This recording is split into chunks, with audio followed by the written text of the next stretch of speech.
বললাম উপরে কি হয়, নিচে তো এখানে ফোন বিক্রি করো, উপরে কি করো? উপরে কিনিও বেচাইও। ওরে বাবা, হোলসেল বেচাই। মানে কেউ যদি ফোন বিক্রি করতে আসে তাহলে উপরে যেতে হবে? হ্যাঁ, উপরে আসতে হবে। এই সত্যি তো? হ্যাঁ হ্যাঁ, শশাঙ্ক উপরে ওই জন্য নাকি?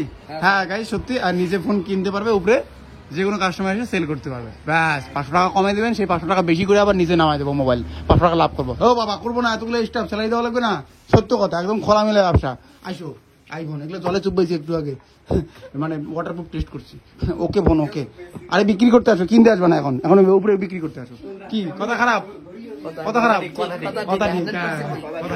আজকে আসলে আজকে একজন কাস্টমার আসছিল উপরে। সাধারণত আমরা উপরে মোবাইল ফোন এক্সচেঞ্জ করি বা ওখানে কিনি আমরা। তো আজকে দেখতে পাচ্ছি একটা কাস্টমার ঘড়ি, মানে এই যে ওয়াচ বিক্রি করতে আসছে উপরে। আমরা সবাই তো অবাক। ওয়াচ বিক্রি করতে আসছে, সেটা অবাক কিছু না। যাই হোক আমরা নেই না, এটা যেহেতু ফোন, সো অনলি ফোন এখানে অ্যাভেলেবেল হয়। ডিএসএলআর ডেকেছিলাম 2 একদিন, সো যাই হোক সেটা করি না।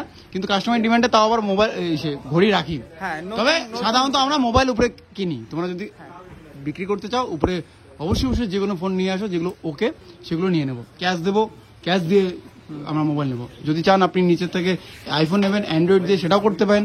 5,000 টাকার ফোন দিয়ে 10,000 টাকার ফোন নিলে শুধু 5,000 টাকা পরবর্তীতে দিতে হবে, যেহেতু আপনার 5,000 টাকার ফোন অলরেডি আছে।